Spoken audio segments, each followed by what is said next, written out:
Tune in for a new episode. Broadcasting live from the Rogues on Radio studios. This is the Rogue Report. We are joined in studio by a specialist in the psychology of maturity, Telana Simpson. She is here to help us understand the courage it takes to lead adults. Broadcasting live from 4A's Mall in Johannesburg, South Africa. Give us a shout on WhatsApp, 072 783 6434. Don't go anywhere. Rogues on Radio. Rich, time to stop twiddling our thumbs and get into it. All right. Yep, we're running very late this evening. So in studio, we have Telana Simpson. Welcome. Welcome, Telana. Super, nice to be here. You're a specialist in behavioral maturity and leadership. Sean and I have discussed this topic at length off air. Why is it, in your opinion, so difficult for managers to just treat people like adults? Sure, that's like quite a loaded question because there's so much to unpack. But I think the key thing that comes with us treating other people as adults is our own maturity. So, and by maturity, I don't mean our age or our experience. I think it's got to do with emotional maturity. So let's give an example, right? So can you guys, do you know how many people work at Rogues on Radio?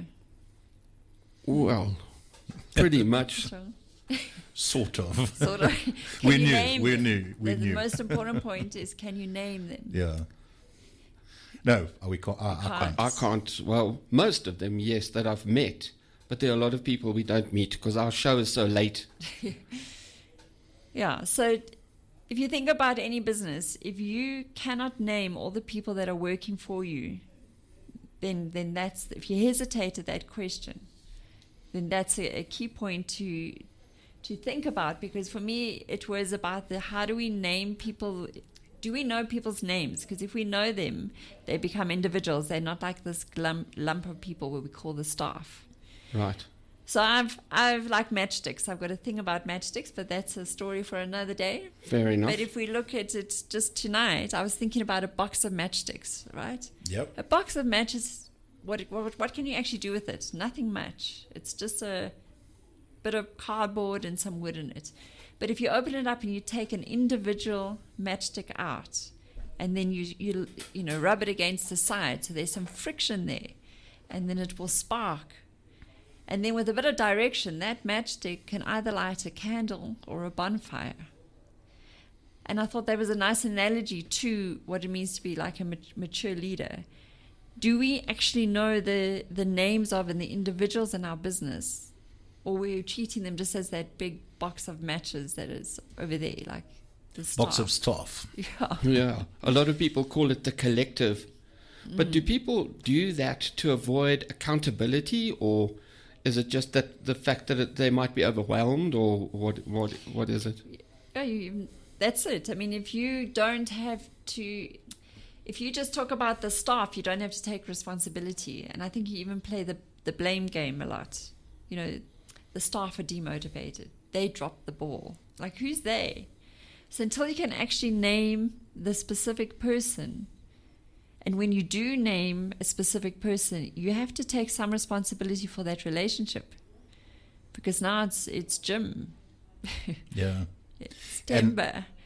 And it's, did I give him or her the skills that they need to deliver? Did I check in on time for the deadline? Was the brief correct? Was the brief correct? Do they actually have the tools? Does Susie Q know their actual, does she have the right pens or broom or whatever it is that she needs to do her job? So only when we start to notice the individual, the human there, and we start making it into just these roles and responsibilities. There's the receptionist and the chef in the kitchen. Yeah. It's you're not going to ever, they just become like commodities. I don't know, you not only lose a bit of humanness, but I think that's where we lose touch with the people that actually make business. Because business is done with and through people. It's not roles and responsibilities, and it's not staff. Staff is not a thing. You can't put staff on the table here, right? It's a collection of individual people. And when you actually can name a person, you have to then take your responsibility for that relationship, how you relate to that person. And then you notice where you have slipped. And that's where I think good leaders, or mature leaders, if you want to, because I know you're playing around with that term tonight, mature leaders really know who the people are, and they know where their role is in that person's development, or what they're going to deliver for the business. So then you have to take responsibility. So as you ask, when it's this collective, the staff, those people, The invisible ones. then there's no, like, you don't actually know what to do. You don't know what problems to solve. You don't know what conversation to have, because with people, everything we do, we have through a conversation. That's how we relate to each other. It's the conversations we have. And then if we just talk about that, the receptionist and the guy in the back room, the warehouse, they are invisible. You spoke about that. And if someone is invisible, they don't care. Yeah. They don't bring their best game. They are not going to stay late when you need to. They're not going to show any proactivity. You can't drive accountability if you're not holding somebody accountable for specific actions. You can't just hold the staff accountable. Yeah, and it's not about pointing fingers the whole time and being. It's about, okay, here's where something dropped. My role is to go and see how come it dropped, and how do I help that person pick up what they need to and do and deliver. So hiding behind all this corporate stuff and rechecking and double checking on everybody, you're actually just avoiding the real conversations and the hard conversations. How would one unpack that? It's much easier just to say, the staff are demotivated, than to say, James is, I think, the person I need to go and have a conversation with. There's something going on there. And then go and have that conversation. We tend to avoid so much. So I talk about difficult conversations as courageous conversations, because they take a lot of courage to go and confront someone and say, listen, what happened? And the way, if you are also a mature leader, is someone who's leading like alongside people. We're collaborating. We're trying to build something. We're working together. What do you need to help us get to that point versus the top down, whereas I'm going to tell you what to do and you will listen to me. So in transactional analysis, which is a theory in psychology, they talk about the different states we're in: parent, adult, and child. Right. And if I come as a parent to you, you are more likely to shift into your child state. And I think that's what happens with top-down kind of management. When we don't see the person that we've hired as an adult, and we don't have the adult-to-adult conversation. So if we come as a child blaming everyone, I remember I used to do feel that. like a victim. When I worked in corporate. When the bosses walked in, we all became kids. Yeah. Yeah. The other thing that happens is you have that filters down, and then on an interdepartmental level, you've got the same issue. So you've got somebody saying the finance department are useless, or the finance department are never on time, as opposed to, listen, I'm battling to get this information out of John on this day at this time. Then only can you deal with it and can you own it. And when you say the person's name, yes, John, immediately now it's I'm battling. So you can take the power back. When you say, the finance department, you feel disempowered. There's no oomph. There's nothing you can actually work with.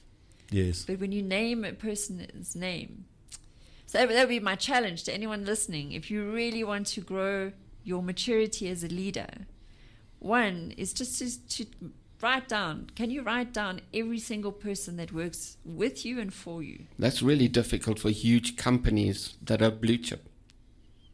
But at least you should know the people closest to you and the people you see every day in your office, in your part of the building. Right. Surely you should start to, or be conscious of that, as a person walks past you, that is a human being with a name. Yep.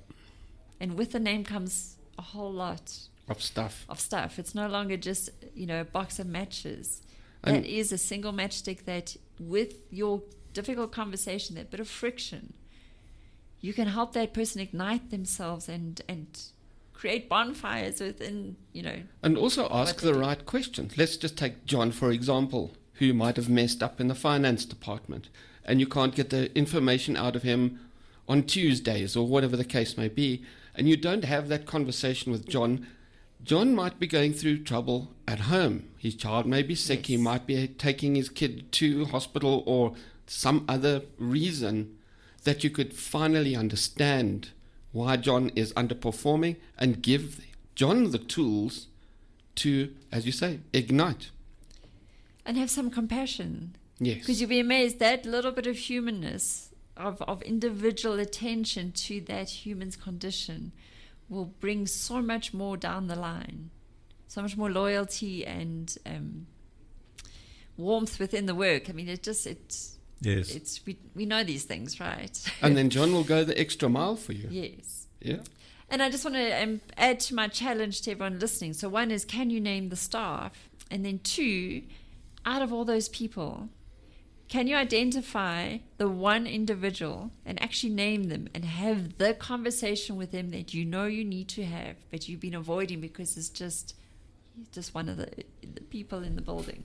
So that's have rough. that before next week. And I'd love to know if you've done it and what came about. Come and tell us on the Rogue Reports Facebook page, right? Yes. Yeah. We'd love to hear. Yes, we're on Facebook. Obviously, we've got the Rogues on Radio page, and we've also got the Rogue Report page, which deals specifically with items pertaining to this show. We also do this as a podcast where we strip out all the music, and we'll load it on the Rogue Report on Facebook. So access that, and you can listen to us again. And just back to that, Telana, we often see managers who hire experts and then tell them how to do their jobs. The kindergarten trap, isn't it? Absolutely. I think experts, so I come from a world of coaching, and with coaching we really believe that people have all the resources and knowledge and ability within them. We've just got to help unlock that ability. But if you come from the mentality of an expert and telling people what to do, you actually take away a level of self-responsibility. That person gives up, that person doesn't take full ownership for their role. Yes. Because now you told them what to do. When it doesn't work, they just point the finger back at you and say, but you told me to do it this way. So then there's clashing there, but you didn't do it the way I told you to do it. And it just... And there goes your productivity. Whereas if you go rather, it's like, listen, we're on the same team here. That's where we need to get to. What suggestions have you got to get there? I've got some experience that I can share, but what's your ideas, and let's work on a way to get there. That I find is a far more useful, even in our family life. Never mind, in business and that. It's just how do we work together more instead of, and often that expert mentality I think comes from some level of insecurity, like you've developed all of this knowledge and that's how you built your identity, and if you're going to now tell everyone what to do and they must follow you, and that's builds that more of that identity. Whereas if we can own our fallibility but still own what we know, so it doesn't mean you discount your expertise. How do you bring that to the party and say, I don't have all the answers, Right. but together you have something different, because we all have different perspectives. Yes. We all have different roles. So management, right down to the cleaner, to, everyone sees the problem from a different perspective. And if we could all bring those perspectives together, I really know that we would get better answers, better solutions. And a better business, Better ultimately. business. All right. Well, thank you very much for coming in this evening, and apologies for keeping you so long. And you were the Rogue Report. Thank you, Telana, for those insights. And broadcasting live from Fourways Mall in Johannesburg, South Africa. WhatsApp us on 072 783 6434. And let's keep the conversation going. Thanks for coming in, Telana.